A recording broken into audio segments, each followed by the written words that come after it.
ഇങ്ങനെയൊക്കെ പറയുന്നത്? എന്റെ മക്കളെന്നോ ലീലാമ്മയുടെ മകനെന്നോ ഉള്ളൊരു വേർതിരിവ് എനിക്കില്ല. 3 പേരെയും ഒരുപോലെ ഞാൻ സ്നേഹിച്ചത്. അത് തന്നെയാ ഇപ്പോഴത്തെ എന്റെ പേടി. ഈ അമ്മയെ വിട്ടുവരാൻ എന്റെ മോൻ ഇഷ്ടമല്ലെങ്കിലോ? അങ്ങനെയൊന്നും സംഭവിക്കില്ല. ഞാൻ പറയുന്നത് എന്തും എന്റെ മക്കൾ അനുസരിക്കും. ഇന്നുവരെ അവരങ്ങനെയാ ജീവിച്ചത്. ഇനിയും അവരങ്ങനെ തന്നെയായിരിക്കും.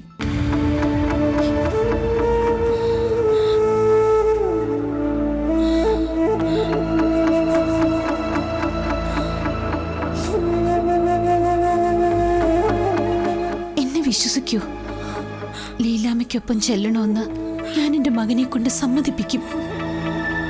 ഇനിയുള്ള കാലം നിങ്ങൾക്ക് താങ്ങും തണലുമായിട്ട് അവനുണ്ടാവും.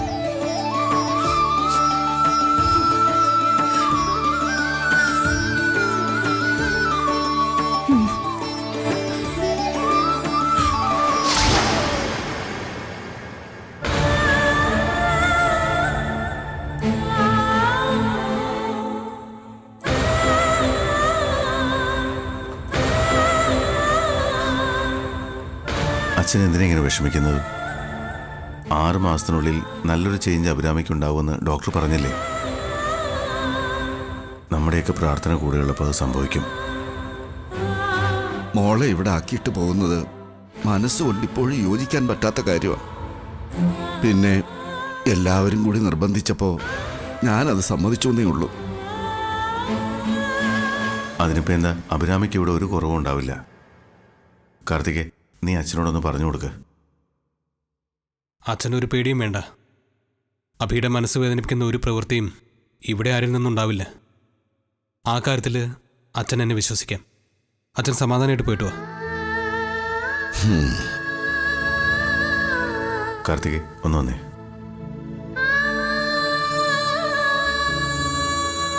അച്ഛനെന്നാ പോയിട്ട് വരട്ടെ മോളെ.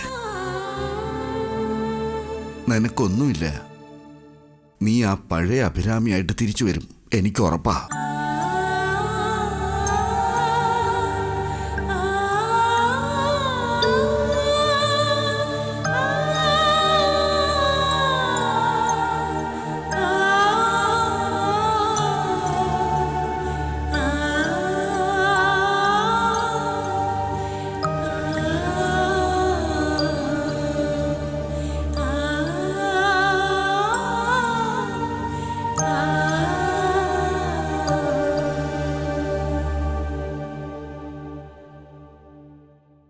എന്താ സഹദേവേട്ടാ? അഭിരാമി ഈ കണ്ടീഷനിൽ കിടക്കുമ്പോൾ ഗീതയോട് നിർത്തിയാൽ ശരിയാവും. അപ്പോൾ എന്ത് ചെയ്യാനാ സഹദേവേട്ടൻ്റെ പ്ലാൻ? ഞാനവളെ നാട്ടിലേക്ക് കൊണ്ടുപോയാലോ എന്ന് ആലോചിക്കുക. ഗീതേച്ചി അതിന് സമ്മതിക്കും? അതൊക്കെ ഞാൻ സമ്മതിപ്പിച്ചോളാം. പിന്നെ ഇവിടുത്തെ കാര്യങ്ങൾ അമ്മ ഒറ്റയ്ക്ക് നോക്കേണ്ടി വരുമല്ലോ. എന്തായാലും ഗീത ഇവിടെ ഉള്ളതിനേക്കാൾ ഭേദമായിരിക്കും അത്. സഹദേവേട്ടൻ എന്തായാലും ഗീതേച്ചിയോട് ഒന്ന് സംസാരിച്ച് നോക്ക്.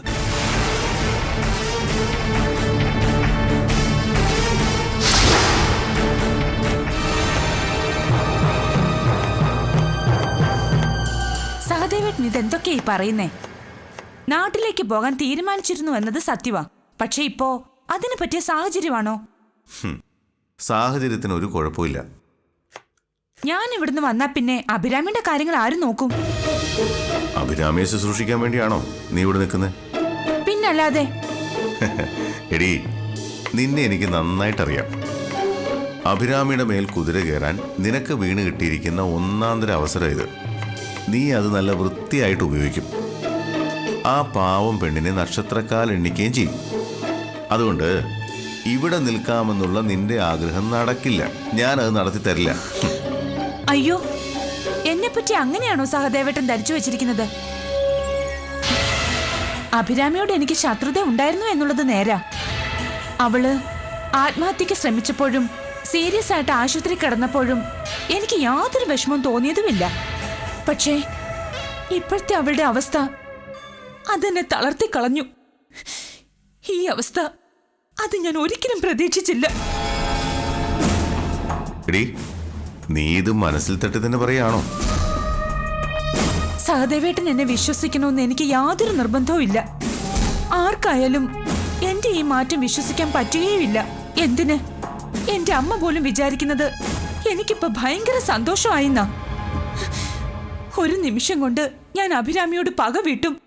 അവൾ എന്നോട് ചെയ്ത ദ്രോഹമൊന്നും ഞാൻ ഒരു കാലത്തും മറക്കത്തുമില്ല എന്നൊക്കെയാ വിചാരം. പക്ഷേ അതിനുള്ള പ്രതികാരം ചെയ്യേണ്ട സമയം ഇതല്ല. അതിനുള്ള ബോധമൊക്കെ എനിക്കുണ്ട്. അവൾ ആ പഴയ അഭിരാമിയായി മാറിക്കഴിയുമ്പോ എല്ലാത്തിനും ഞാൻ അവളോട് കണക്ക് ചോദിക്കും. ഇപ്പോഴത്തെ ഈ കിടപ്പിന്ന് അവളെ അങ്ങനെ മാറ്റിയെടുക്കാൻ വേണ്ടി രാവും പകലും ഞാൻ പരിശ്രമിക്കും. അല്ലാതെ വെറും മരത്തടി പോലെ കിടക്കുന്നവളോട് പ്രതികാരം ചെയ്യാൻ ഈ ഗീതമ്മയെ കിട്ടില്ല. അത്രയ്ക്ക് അന്തസ്സില്ലാത്തോളൊന്നും അല്ല ഈ ഗീതമ്മ.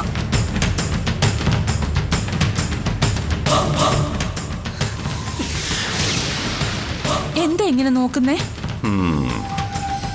ഞാൻ വിചാരിച്ച പോലെ ഒന്നുമല്ല കേട്ടോ. നീ ആള് വലിയ കുഴപ്പമില്ല. അപ്പോ നമ്മൾ നാട്ടിലേക്ക് പോകുന്നില്ലേ? ഇനി അതിന്റെ ആവശ്യമില്ല. അതെന്താ? നീ നിന്റെ അന്തസ് വിട്ട് ഒന്നും പ്രവർത്തിക്കില്ല. അതുകൊണ്ട് തന്നെ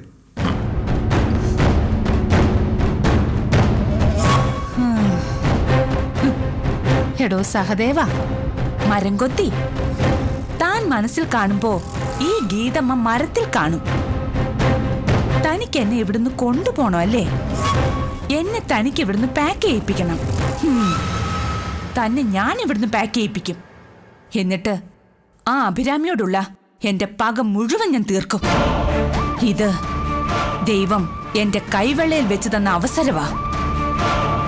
ഈ ഗീതമ്മ അത് മുതലാക്കാതിരിക്കൂ?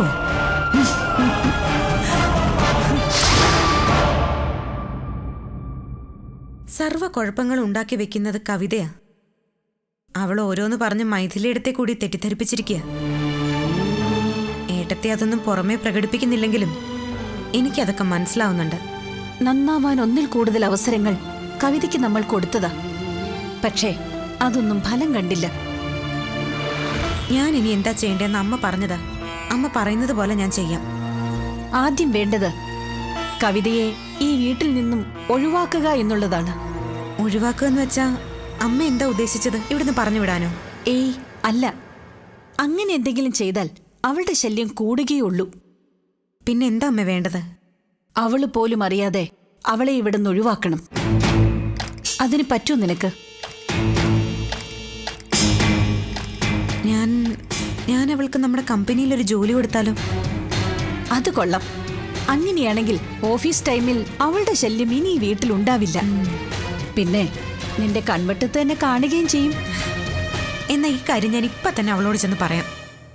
വേണ്ട, ജോലിക്കാര്യം നീയായിട്ട് അവളോട് പറയുകയേ ചെയ്യരുത്. പിന്നെ അവളായിട്ട് ഇങ്ങോട്ട് പറയണം. അതിനുള്ള വഴി എന്താണെന്ന് നീ നോക്കിക്കോ.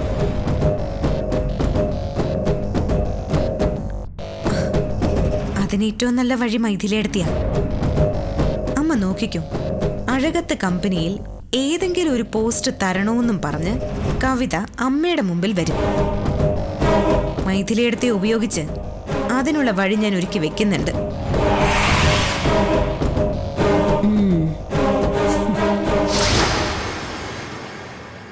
കവിത ഇവിടെ ഒരു പണിയും ഇല്ലാതെ നിൽക്കുന്നു എന്നുള്ള കാര്യം സത്യ.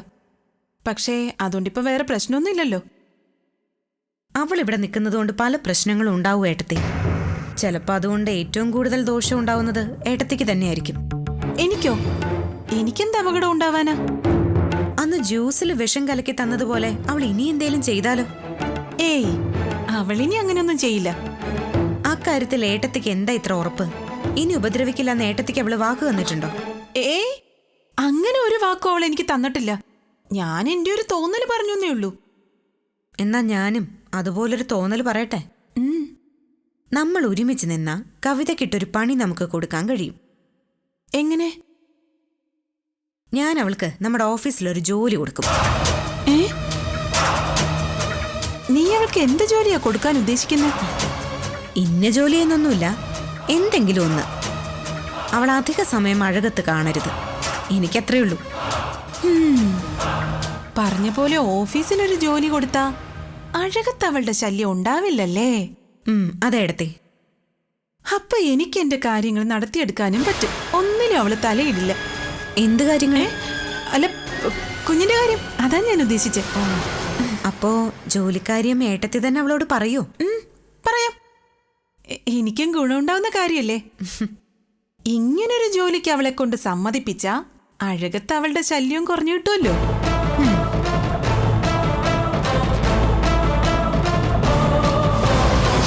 നിന്റെ ചെകടി ഞാൻ തല്ലി പൊളിക്കും ഇനി ഇങ്ങനത്തെ വൃത്തികേടുകൾ പറഞ്ഞ. എന്നെ തല്ലിയതുകൊണ്ട് സത്യം സത്യമല്ലാതാവില്ലല്ലോ. എന്ത് സത്യം? ഞാൻ എന്റെ അമ്മയുടെ മോൻ തന്നെ. ആ കാര്യത്തില് ആർക്കും യാതൊരു സംശയവും വേണ്ട. അനന്തു അഴകത്തമ്മയുടെ മകനല്ലാന്ന് സംശയമുള്ള ഒരേ ഒരാളെ ഈ വീട്ടിലുള്ളൂ. എനിക്കറിയാം, അത് നീയായിരിക്കും. അല്ല, അത് അനന്തു തന്നെ. ഇങ്ങനെ ഒരു സംശയം അനന്തുവിന്റെ ഉള്ളിലില്ലാന്ന് എന്റെ മുഖത്ത് നോക്കി പറയൂ. കേട്ടാ ഷോക്കാകില്ലെങ്കിൽ ഒരു കാര്യം കൂടി ഞാൻ പറഞ്ഞു തരാം. അമ്മ ദത്തെടുത്ത ആ കുഞ്ഞ് അനന്തു തന്നെയാ. ആ കാര്യത്തില് നിനക്കെന്താ എത്ര ഉറപ്പ്? നിന്റെ കയ്യിൽ എന്തെങ്കിലും തെളിവുണ്ടോ? ഉണ്ടോന്ന്? എന്റെ കയ്യിൽ തെളിവൊന്നുമില്ല. പക്ഷേ ആ സത്യത്തിലേക്ക് നയിക്കുന്ന ചില സൂചനകളുണ്ട്. എന്ത് സൂചന? മനസ്സിലായില്ലല്ലേ? 3 മക്കളിൽ അമ്മ എന്നും അനന്തുവിന് പ്രത്യേക പരിഗണന തന്നിരുന്നു.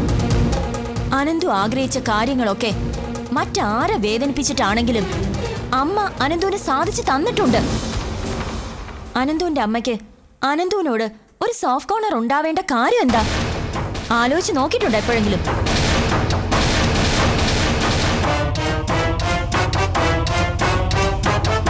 അനന്തു അമ്മയുടെ സ്വന്തം മകനല്ല എന്നത് തന്നെയാ അതിന്റെ കാരണം.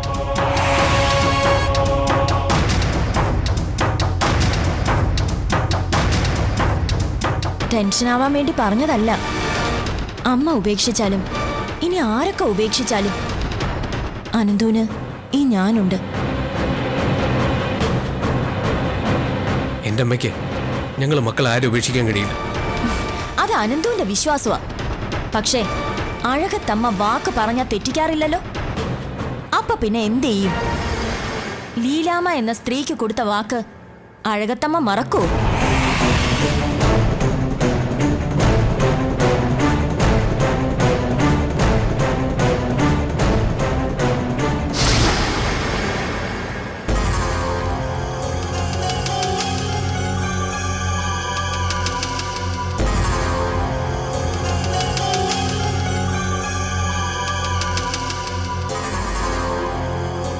എന്തിനാ നീ ഇങ്ങനെ വിഷമിക്കുന്നത്? നിനക്കൊരു കുഴപ്പമില്ല. നിന്നെ ഞങ്ങള് പഴയ അഭിരാമിയാക്കി എടുക്കും. എന്നിട്ട് വേണം പണ്ടത്തെ പോലെ നമുക്ക് വഴക്ക് കൂടാൻ.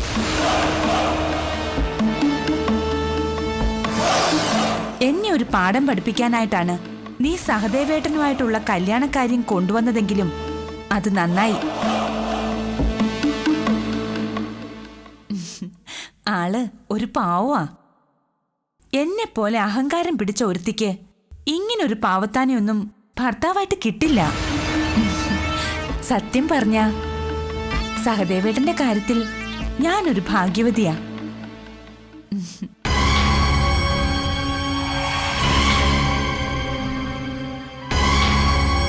ഞാനേ ഇതൊക്കെ കൊണ്ടുപോയി വെച്ചിട്ട് വരാം.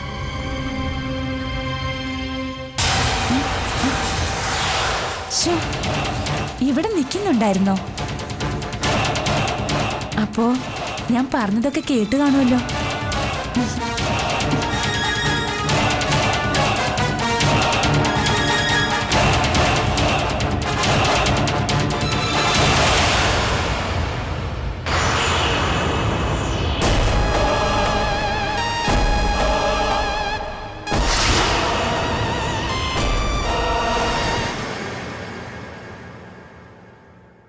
ലീലാമ്മയുടെ കാര്യം അമ്മയോട് സംസാരിച്ചോ? ഇല്ല. അതെന്താ? എനിക്ക് അമ്മയുടെ മുഖത്ത് നോക്കി അതൊന്നും ചോദിക്കാൻ വയ്യ, അതുകൊണ്ടാ. പിന്നെ ആര് ചോദിക്കാനാ? ഞാനോ? എടി, നീ എന്റെ അവസ്ഥയൊന്ന് മനസ്സിലാക്ക്.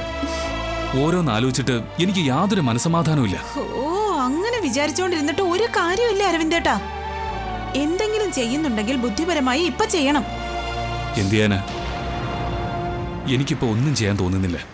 വേണ്ട, ചെയ്യണ്ട. ഇങ്ങനെ ഇരുന്നിരുന്ന് ജീവിതം അങ്ങ് നശിപ്പിച്ചോ? ഇപ്പൊ നീ തൽക്കാലത്തേക്കൊന്നും മിണ്ടാതിരിക്കേ, ഇല്ലെങ്കിൽ ഞാൻ പുറത്തേക്ക് വെക്കോളാം. വേണ്ട, ഞാൻ തന്നെ അങ്ങ് പോയേക്കാം.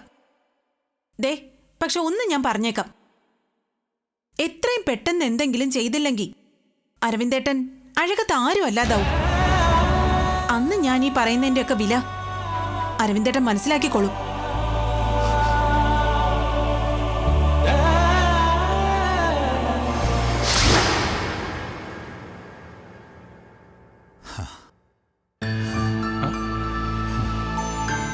എന്ത് നിന്ന് കളഞ്ഞേ? വേമ്പാ, എന്നെ കൊണ്ട് വയ്യ. കൊച്ചു വെളുപ്പാങ്കാലത്ത് പുതച്ചു മൂടി കിടന്ന് ഉറങ്ങുന്നത് തന്നെയാ നല്ലത്. ദേ, ഷുഗറും കൊളസ്ട്രോളും ഒക്കെ കൂടുന്നുണ്ട്, നടക്കാൻ പോവാന്നൊക്കെ ഉണ്ണിയമ്മേനല്ലേ പറഞ്ഞേ? അതെ, അപ്പൊ അത് ഇത്ര ബുദ്ധിമുട്ടുള്ള പണിയാണെന്ന് ഞാൻ അറിഞ്ഞില്ല. പാടത്തും പറമ്പിലൊക്കെ ഓടിയാണെന്ന് ആളാ ഇങ്ങനെ പറയുന്നേ. അതൊക്കെ ഒരു കാലല്ലേടാ. അന്നൊക്കെ അതിനുള്ള ആരോഗ്യമുണ്ട്, ഇപ്പൊ അതില്ല. അതൊക്കെ അങ്ങ് ഉണ്ടാവും. ഉണ്ണിയമ്മ വന്നേ, നമുക്ക് പതുക്കെ സംസാരിച്ചുകൊണ്ട് നടക്കാം. അപ്പൊ പിന്നെ നടത്തത്തിന്റെ ആയാസൊന്നും അറിയില്ല. നിന്നങ്ങ് നിന്നു പോയുള്ളൂ. വാ വാ. ഉണ്ണിയമ്മേ, ഞാനൊരാളൊന്ന് പോയി കണ്ടോട്ടെ. എനിക്ക് കാണേണ്ട ആള് ജയിലിലാ ഉള്ളത്. അത് വേണോടാ? ലീലാമ്മേ, നീ പോയി കാണണോ? അങ്ങനെ ഒരു ആഗ്രഹമുണ്ട്. മുമ്പ് ഒരു തവണ ജയിലിൽ വെച്ച് ഞാൻ അവരെ കണ്ടിട്ടുണ്ട്. അന്ന് എനിക്കറിയില്ലായിരുന്നു അവരാരാന്ന്. ഇപ്പോഴും നിനക്കത് അറിയില്ലല്ലോ? ഇല്ല, അറിയില്ല. ചിലപ്പോ അവർക്ക് അവരുടെ മകൻ അറിയാമെങ്കിലോ? നീ പോണ്ടെന്നാ എൻ്റെ അഭിപ്രായം. സുമംഗല അറിഞ്ഞ അവക്ക് വിഷമാവും. ഞാൻ അമ്മയോട് പറയുന്നില്ല, ഉണ്ണിയമ്മയും പറയാൻ നിൽക്കണ്ട. എടാ, അതിപ്പോ എന്താ കുഴപ്പമെന്ന് വെച്ചാൽ, സുമംഗലയിൽ നിന്ന് ഒരു കാര്യം എനിക്ക് ഒളിച്ചു വെക്കാൻ പറ്റില്ല. ഞാനിത് അവളോട് പറയും. എന്തായാലും നീ തീരുമാനിച്ച കാര്യം മുടക്കണ്ട. ലീലാമ്മയെ പോയി കണ്ടിട്ട് വാ. ചിലപ്പോൾ അവരുടെ മകൻ ആരാണെന്ന് അവർ പറഞ്ഞാലോ.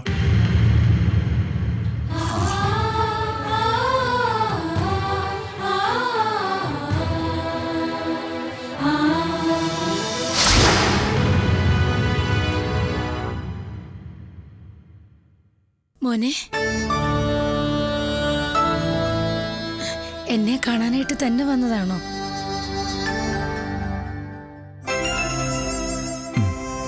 അതെ.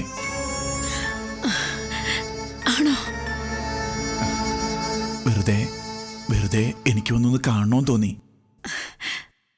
അമ്മ എന്തേലും പറഞ്ഞായിരുന്നോ? ഇല്ല.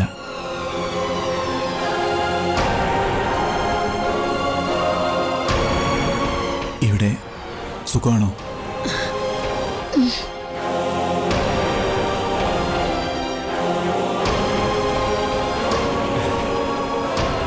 ഒരുപാട് എന്തൊക്കെയോ ചോദിക്കണമെന്ന് വിചാരിച്ച് വന്നതാ.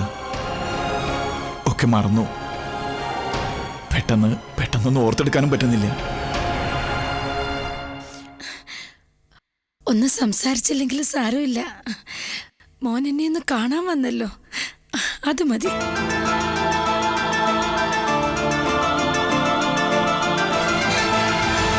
എന്നെ കാണാൻ വരുന്ന വിവരം അമ്മയോട് പറഞ്ഞായിരുന്നോ? ഇല്ല, പറഞ്ഞില്ല.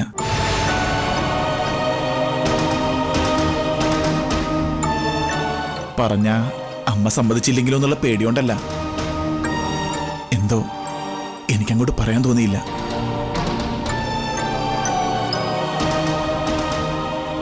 എന്നാ ഞാനങ്ങോട്ട് പോയിക്കോട്ടെ. മറന്നുപോയതൊക്കെ ഓർത്തിട്ട് ഇനി ഒരിക്കൽ വരാം. അന്ന് നമുക്ക് കുറച്ചുകൂടെ ഒക്കെ സംസാരിക്കാം.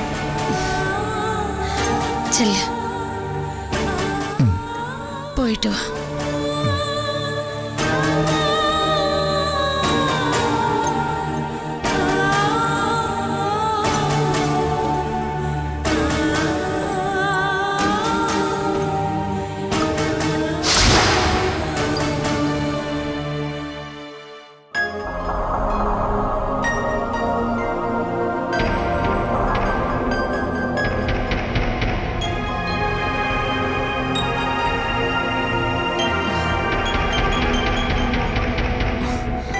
നീ വന്നിട്ട് നേരം കുറയായോ? അമ്മ ഈ ലോകത്തൊന്നും ആയിരുന്നില്ലെന്ന് തോന്നുന്നു. വെറുതെ ഓരോന്നൊക്കെ ഓർത്തോണ്ടിരുന്നതാ. വെറുതെ ഒന്നുമല്ല. അമ്മ ഓർത്തത് അമ്മയുടെ മക്കളെ കുറിച്ച് തന്നെയല്ലേ? എന്താ അങ്ങനെ തന്നെ ആയിരുന്നോ? നീ ഊഹിച്ചത് ശരിയാ. ഞാൻ അവരെക്കുറിച്ച് തന്നെ ആലോചിച്ചത്. അതെന്താണെന്ന് എന്നോട് കൂടി പറയാവുന്നതാണോ അമ്മേ? പറയാവുന്നതാണെങ്കിൽ മാത്രം പറഞ്ഞാൽ മതി കേട്ടോ. അത്ര വലിയ രഹസ്യമൊന്നല്ല. ആനന്ദ് ലീലാമ്മയെ കാണാൻ ജയിലിലേക്ക് പോയിട്ടുണ്ട്. എന്നെ ഈ കാര്യം അറിയിക്കരുതെന്ന് അവൻ ഏട്ടനോട് പറഞ്ഞു. ഏട്ടന് പക്ഷെ അതിന് കഴിയില്ലല്ലോ.